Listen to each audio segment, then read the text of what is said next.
6장 3절을 보면 사울이 교회를 잔멸할 새 각 집에 들어가 남녀를 끌어다가 옥에 넘기니라고 했습니다. 예수님을 알지 못하고 반대했던 사울이 교회를 박해하고 잔멸하려고 하듯이 사탄의 권세는 교회를 이 땅에서 영원히 잔멸하려고 지금까지 부단히 공격하고 있습니다. 세상에서 편하고 좋은 것으로 그리스도인들을 유혹하고 폭력과 시험을 사용하고 때로는 박해와 불이익과 두려움으로 공격하지만 지금까지 교회는 흔들림이 없었고 그리스도인들은 여전히 하나님을 찬양하고 예배하고 있습니다.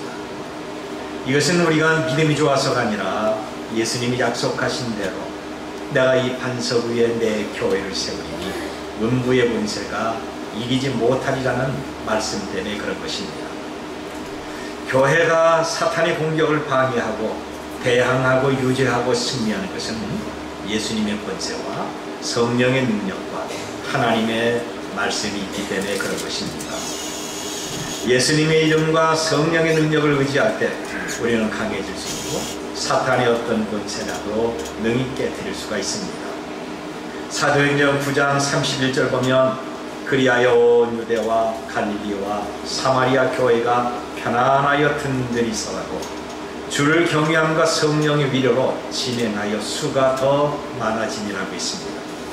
우리와 함께 하시는 성령의 위로와 진행이 없다고 한다면 우리는 사탄의 권세에 쉽게 넘어지며 주님이 우리에게 주신 권세와 능력을 상실하게 됩니다.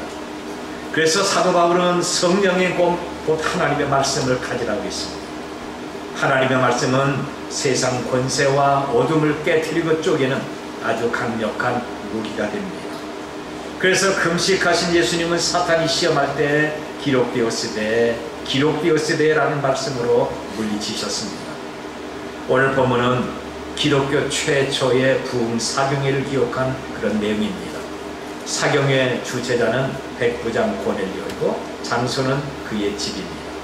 그리고 사경의 강사는 베드로고 주제는 만유의 주 되신 예수 그리스도이십니다.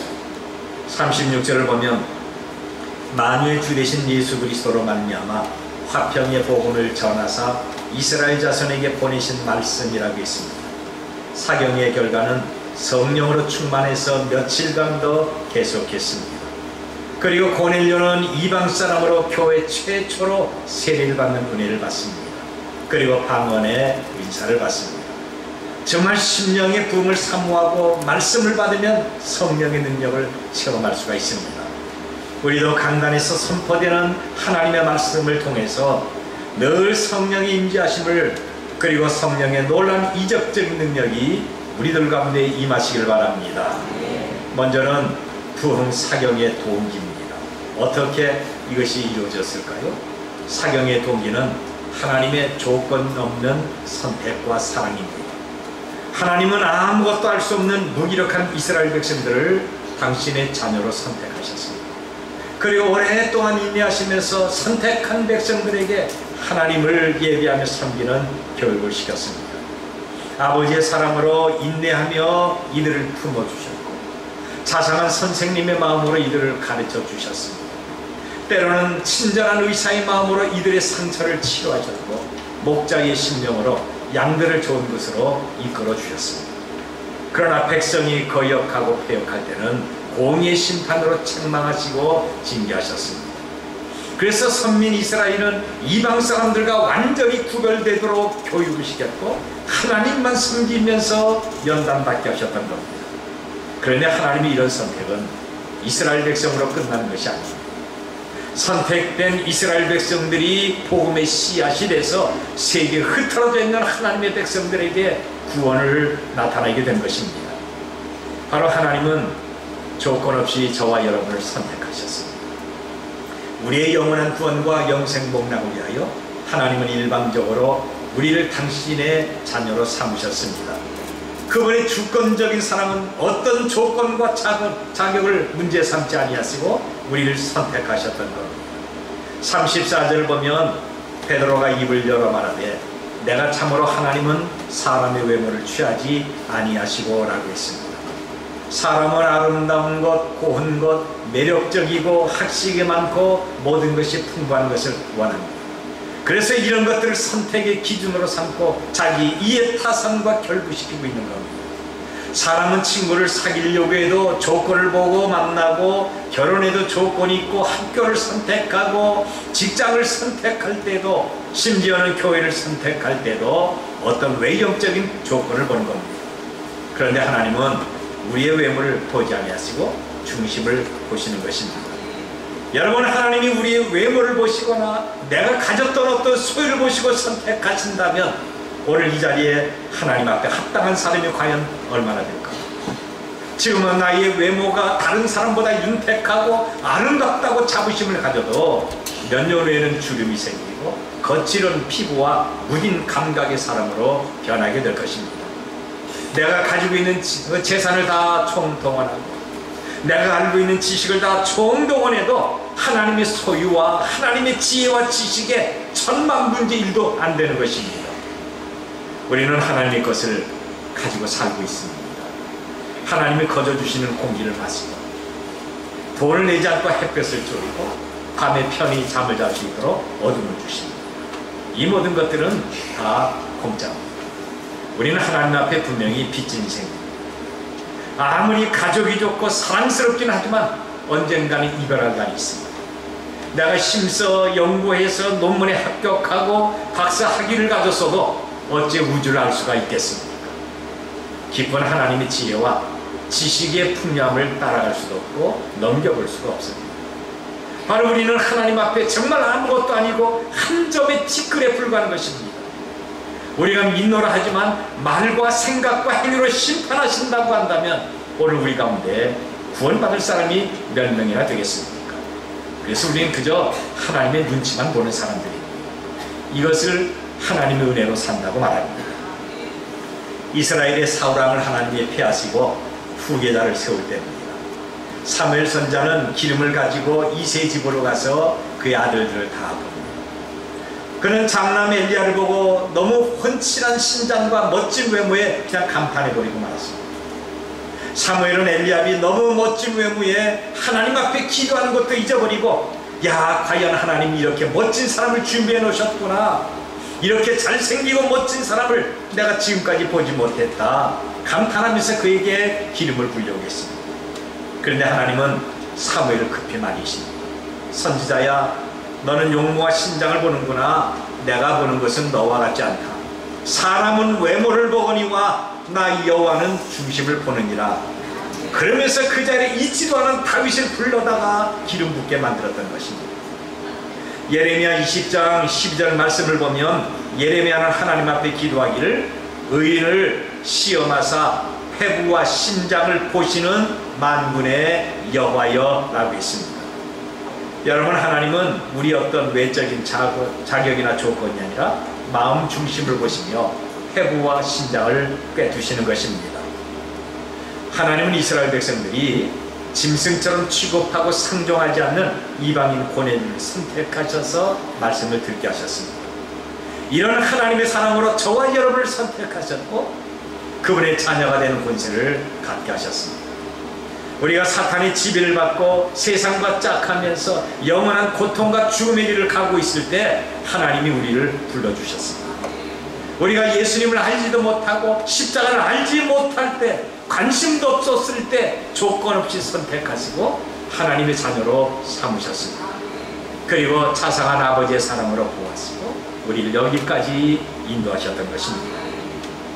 외적인 어떤 조건이 정말 형편이었고 우리가 허물과 실수가 많아도 정말 내가 연약하고 무지해서 아무것도 할 수가 없다 할지라도 하나님은 우리의 아버지가 되셔서 변함없이 사랑하고 있는 것입니다. 신방을 가서 대화를 하다 보면 자기는 아무것도 모른다고 부끄러워하시는 분들이 좀 있습니다. 목사님, 저는 성경을 모릅니다. 나는 찬송도 모르고 기도할 줄도 모릅니다. 나는 교회에 대해서 잘 알지도 못하고 아는 사람도 없습니다.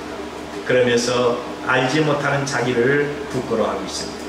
그러나 여러분, 다 몰라도 나를 이처럼 사랑하시는 하나님만큼은 아시기를 바랍니다. 나를 위하여 십자가에 달려 죽으신 예수님을 알고 믿도록 하십시오.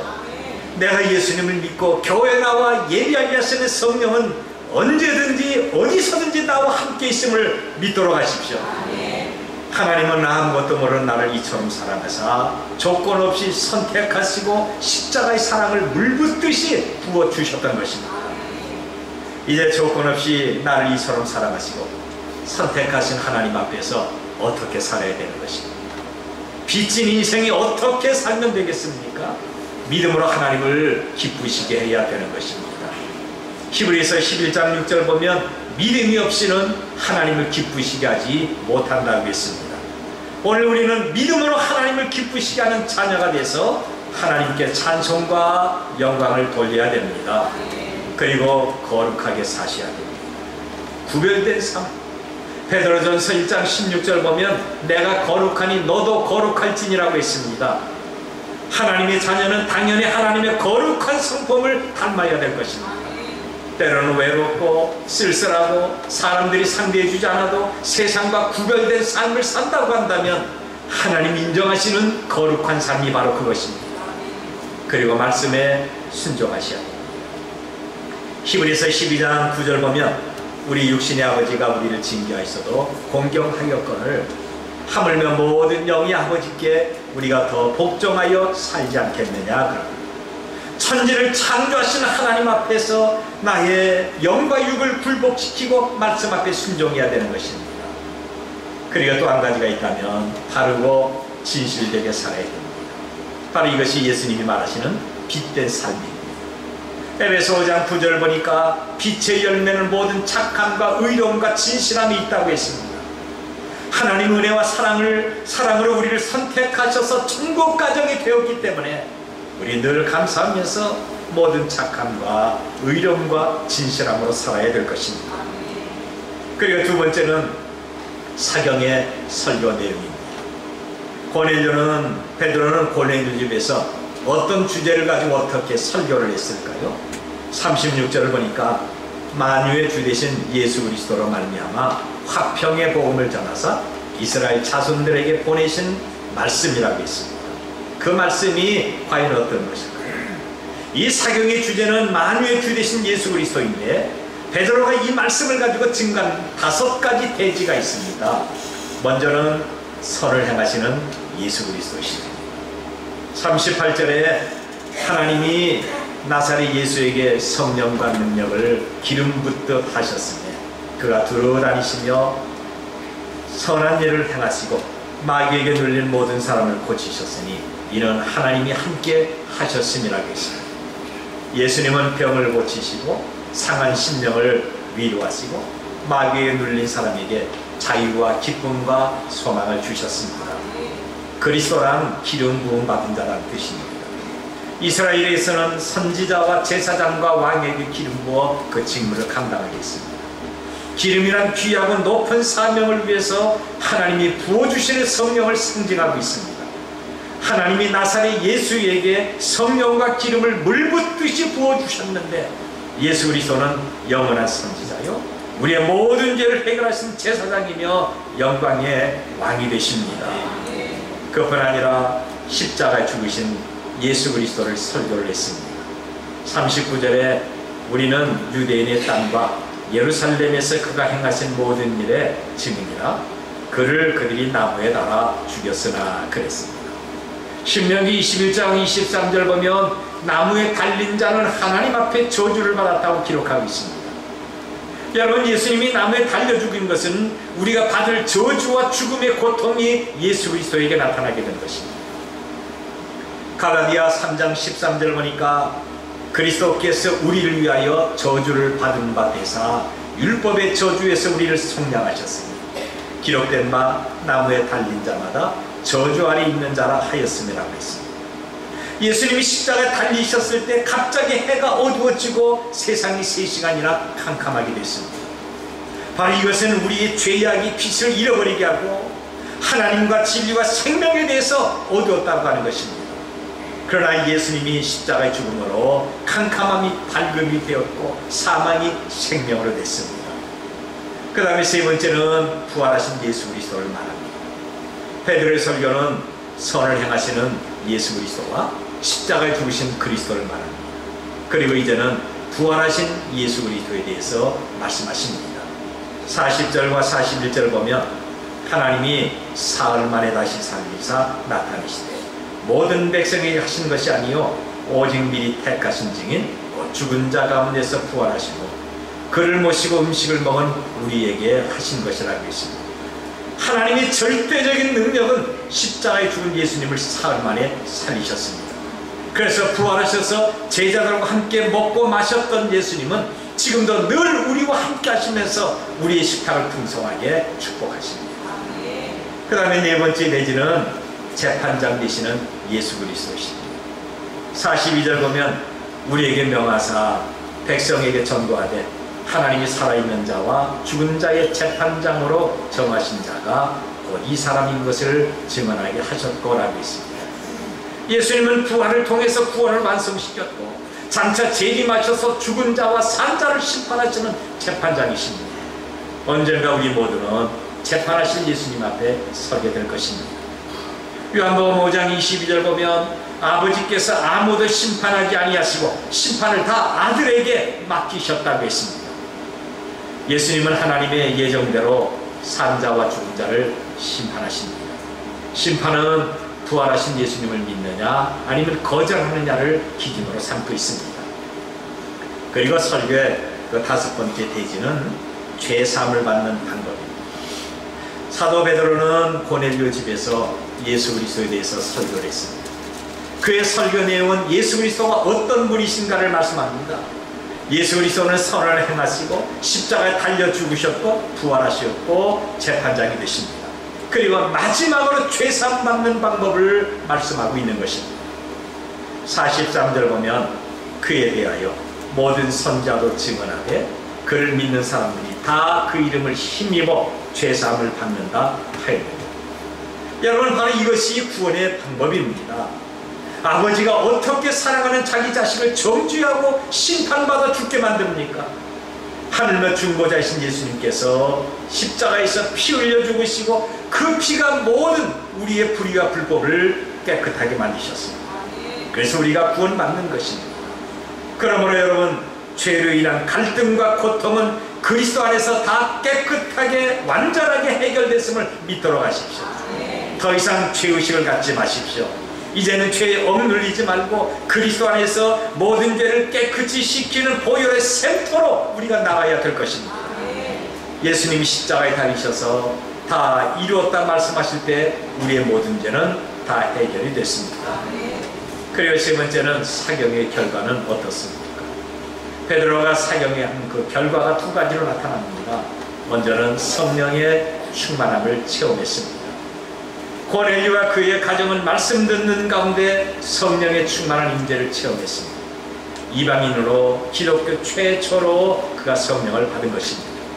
사도행전 2장을 보면 마가의 다락방에서 기도에 힘쓰는 성도들에게 불같은 성령이 임했습니다. 기도는 성령의 능력을 받습니다. 사도행전 8장 17절 보니까 베드로와 요한이 사마리아 사람들에게 일일이 안수할 때 성령의 능력이 바로 거기에 나타났습니다. 사도행전 19장 6절 말씀에서 사도 바울이 에베소에서 안수할 때 성령의 강한 역사가 방언과 예언의 은사와 함께 임하게 된 것입니다. 그리고 본문 44절 보니까 베드로가 이 말을 할 때 성령이 말씀 듣는 모든 사람에게 내려오시니 그랬습니다. 여러분 주의 말씀을 사모하고 들으면 성령의 임재를 체험할 수가 있습니다. 여기서 말씀과 성령과의 관계를 우리가 알 수가 있는 것입니다. 하나님의 말씀은 우리에게 절대적인 유익을 줍니다. 그것이 어떤 겁니까? 말씀은 우리에게 구원을 주시는 겁니다. 하나님의 말씀이 없으면 구원의 길을 알 수가 없는 것입니다. 그래서 베드로전서 1장 23절 보면 너희가 거듭난 것이 썩어질 씨로 된 것이 아니요 썩지 아니할 씨로 된 것이니 하나님의 살아있는 그 말씀으로 되었다고 말씀하고 있는 것입니다. 여러분 말씀은 우리에게 구원을 줄 뿐만 아니라 우리의 믿음을 성장시키는 것입니다. 로마서 10장 17절 보면 그러므로 믿음은 들음에서 나며 들음은 그리스도의 말씀으로 말미암았다고 했습니다. 우리가 예비하고 개인적으로 성경을 읽으며 강단에서 전파되는 설교를 사모하며 내 마음에 받을 때 우리의 믿음은 한없이 성장하게 되는 것입니다. 그리고 말씀은 우리의 영과 육을 치료하게 되는 것입니다. 히브리서 4장 12절 보면 하나님의 말씀은 살아있고 활력이 있어 좌우의 날선 어떤 것보다도 예리하여 혼과 영과 및 관절과 골수를 찔러 쪼개기까지 하며 그랬습니다. 저와 여러분이 병들어 아프고 고생할 때 활력 있는 하나님의 말씀은 수술하는 칼이 돼서 우리 아픈 부분을 찌르고 쪼개서 치료하게 되는 것입니다. 그뿐 아니라 말씀은 우리의 영혼의 양약이 됩니다. 그래서 영혼이 기름지고 마음이 편안해지는 것입니다. 잠언 3장 8절 보면 이것이 내 몸의 양약이 되어 내 골수를 윤택하게 하리라고 했습니다. 내가 지치고 내가 병들고 내가 마음이 상하고 삶에 갈등이 있을 때 하나님의 말씀은 우리를 치료하고 우리의 심령을 시원하게 하는 양약이 되는 것입니다. 오늘 새벽에도 기도했습니다만 제가 설교할 때마다 목사의 설교를 듣고 마음에 믿고 아멘 할 때 병 고치는 이적이 일어나기를 저는 오래전부터 기도하고 있었습니다. 그래서 우리 교인들에게 간증을 받기를 목사님 제가 아픈 몸으로 왔는데 언젠가 그 병이 낫습니다. 하나님이 내 병을 예배 시간에 고쳐줬습니다. 저는 이런 말을 참 많이 들었습니다. 여러분 아프다고 집에 그냥 있지 마십시오. 집에 있어도 아프고 교회 나오도 아픕니다. 집에 있으면 조금 더 편할 수가 있겠지만 아무리 힘들고 어려워도 교회에서 바르게 예비하고 말씀을 받는 믿음을 통해서 모든 병들이 고침받기를 바랍니다. 말씀은 우리를 어른 신자로 교육합니다. 디모데후서 3장 16절과 17절 보니까 모든 성경은 하나님의 감동으로 된 것으로 교훈과 책망과 바르게 함과 의로 교육하기에 유익하니 이는 하나님의 사람으로 온전하게 하며 모든 선한 일을 행할 능력을 갖추게 하려 함이라고 했습니다. 성경을 통해서 우리가 온전한 하나님의 사람이 되고 하는 일이 온전하게 되는 것입니다. 그리고 말씀은 우리에게 성령을 받게 만드는 것입니다. 44절을 다시 보면 베드로가 이 말할 때 성령이 말씀 듣는 모든 사람에게 내려오시니 그랬습니다. 여러분 은혜를 받았다고 할 때 바로 성령의 임재를 내가 느끼고 있다고 하는 겁니다. 예배 시간에 찬송 가운데 아니면 목사의 설교를 받는 가운데 은혜가 내게 잔잔하게 임할 때 바로 성령께서 그 자리에 함께하고 있다고 하는 것입니다. 예배 끝나고 저 입구에서 인사도 하고 악수할 때 목사님 은혜 받았습니다. 목사님 어떻게 하면 어쩌면 내 사정을 그렇게 잘 아십니까? 누가 내 사정을 목사님께 말씀했습니까? 정말 나를 보고 설교한 것 같습니다. 저는 이런 말을 정말 많이 듣습니다. 여러분 누구한테 들은 것이 아니라 성령께서 그 자리에 함께 있었다고 하는 것입니다. 정말 내가 은혜를 사모하는 간절한 마음이 있고 내가 은혜를 사모하고 하나님의 말씀을 아멘으로 받을 때 내 심령에 성령께서 강하게 역사하고 있는 것입니다. 이럴 때 기쁨이 있고 치료의 능력은 더 크고 충만한 은혜와 은사가 나타나게 되는 것입니다. 베드로의 설교를 들었던 모든 사람들에게는 성령의 은혜가 임했습니다. 이들은 방언을 했습니다. 샘솟는 기쁨과 강물처럼 흐르는 평화를 경험하게 됩니다. 감사가 저절로 나왔고 하나님의 능력이 어떻다는 것을 체험하게 됐습니다. 그래서 자기 집에 며칠 더 머물면서 하나님의 말씀을 전하게 해달라고 간청을 하게 된 것입니다. 이것이 참된 신앙이며 말씀을 받는 믿음의 태도입니다. 예수님께서 거라사 지방에 가셨을 때 군대 귀신 들린 사람이 있었습니다. 밤낮 무덤 사이를 다니면서 고랑을 깨뜨리고 쇠사슬을 끊을 정도로 귀신의 능력은 대단했습니다. 귀신의 능력은 우리 인간의 힘으로 대항할 수가 없습니다. 사람의 힘으로는 아무도 귀신을 제어할 수가 없습니다. 거라사 지방의 사람들은 무덤 사이에서 귀신 들린 자를 만나면 급히 피하는 것이 상책이었습니다. 그런데 그가 예수님을 만났습니다. 예수님은 그 군대 귀신에게 이 사람에게서 나가라고 명령하시자 귀신은 2000마리의 돼지떼에게 들어가 바다로 달려가서 일시에 죽습니다. 그런데 동네 사람들은 귀신을 내쫓고 사람을 온전하게 치료하시고 구원 주신 예수님께 감사보다 자기 동네에서 속히 떠나기를 간청했던 것입니다. 당신이 우리 동네에 있으면 우리 동네는 다 망할 것입니다.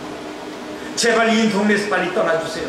당신 여기 있을 곳이 아닙니다. 지금 당장 나가세요. 다른 동네 사람은 예수님이 더 머물기를 원했는데 이 동네 사람들은 예수님을 속히 떠나기를 간청했습니다. 그래서 예수님은 그 사람들에게 구원과 치료의 역사를 거두시고 떠났던 것입니다. 그런데 은혜 받은 고넬료는 하나님의 말씀을 더 사모했습니다. 말씀 받기를 간절히 사모했기 때문에 며칠 동안 자기 집에 더 머무르면서 하나님의 말씀을 가르쳐달라고 했습니다. 여러분, 우리는 얼마나 말씀을 사모하면서 이 자리에 왔습니다.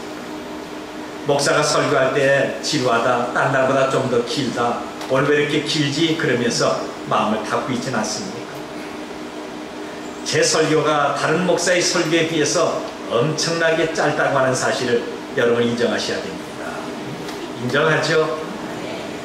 제가 주일 예배 시간에 19분에서 길어야 23분 설교를 합니다만 그 중에 몇 프로만 마음에 담아서 집에 가고 있습니다. 여러분, 23분 아주 길면 25분 넘지 않습니다. 왜냐? 저는 설교문 다 작성하고요, 시계 딱 보면서 설교 다 합니다. 몇 분이나 되나. 그리고 길면 인정사정 없이 설교문 줄입니다. 설교문 전문하면서 길면 또 페이지가 있잖아요. 막 사정 없이 줄입니다. 이런 설교를 마음에 담지 않고 간다고 한다면 저는 정말 화가 날 것입니다. 강력한 성령의 능력을 말씀을 통해서 우리는 매 시간마다 체험해야 될 겁니다. 하나님의 말씀은 능력이 있습니다. 말씀은 우리를 치료하고, 말씀이 내 영혼의 양약이 되고, 말씀은 세상의 모든 것을 다 이기게 만들 것입니다. 이제 말씀을 사모하면서 내 마음에 담도록 하십시오. 고넬료는 베드로가 전하는 말씀을 통해서 성령의 충만을 받습니다. 그리고 또 한 가지는 세례도 받았습니다. 고넬료는 베드로의 설교를 통해서 성령을 받은 것뿐 아니라 이방인 최초로 세례를 받았습니다. 베드로는 그에게 물로 세례를 베풀었지만 예수님은 그에게 성령으로 세례를 베풀었던 것입니다. 세례 요한은 요단강가에서 저기 오시는 예수님을 바라보면서 나는 물로 세례를 주거니와 내 뒤에 오시는 이는 성령과 불로 너희에게 세례를 베푸실 것이라 그랬습니다. 고넬료는 성령 세례와 물 세례를 받았습니다. 하나님 앞에 차별 없는 의가 나타나게 된 것입니다. 유대인들은 이방 사람을 사람 취급하지 않았지만 고넬료가 성령의 세례를 받음으로 하나님의 거룩한 자녀가 됐고 하나님의 은혜와 사랑을 받게 된 것입니다. 이제는 유대인과 이방 민족, 유대인 어부와 로마 군인의 한 형제가 됐고 세계 선교에도 박차를 가하게 됐던 것입니다. 예수님의 권세와 성령의 위로와 하나님의 말씀이 있을 때 주위에는 더 강력하게 나타나게 됩니다. 우리는 바로 예수님의 이름으로 모일 때마다 성령을 통해서 선포되는 하나님의 말씀을 받아야 될 것입니다. 교회 최초의 부흥 사경에는 이렇게 놀랍게 심령의 부흥으로 충만하게 끝났습니다. 이제 저와 여러분과 우리 자녀들에게 하나님의 말씀을 통해서 지속적인 충만한 은혜가 임하시길 바랍니다. 말씀이 있을 때마다 우리 심령에 성령의 불을 담은 축복의 화덕들이 돼서 정말 뜨겁게 신앙생활하는 우리 모두가 되시길 바랍니다.